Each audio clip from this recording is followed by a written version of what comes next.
جی السلام علیکم سر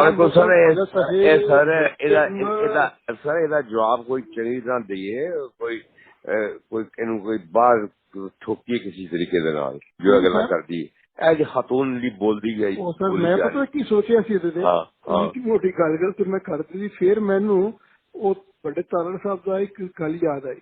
ਉਹ ਕਹਿੰਦੇ ਮਿਸਲ ਮੀਆਂ ਕੁੱਤਿਆਂ ਦੇ ਭੌਂਕੇ ਖਲੋਤੇ ਨੇ। ਇਹ ਵੀ ਗੱਲ ਠੀਕ ਹੈ, ਜੋ ਇੱਕ ਜਵਾਬ ਤੁਸੀਂ ਜਗ੍ਹਾ ਦੇਤਾ ਹੈ ਇਹ ਰਵਾਇਤ। ਦੂਸਰਾ ਮੇਰੀ ਜਿਹੜੀ ਹੈ ਨਾ, ਮੇਰੇ से अलहमदुलिल्लाह अली भी शुक्र है वो करे जगह कि मैं बेयर कर सकना ਤੇ ਮੈਂ ਕੋਈ ਕੰਫਿਊਜ਼ ਜਾਂ ਜਾ ਕੇ ਡਿਪਰੈਸ ਨਹੀਂ ਹੋਣਾ।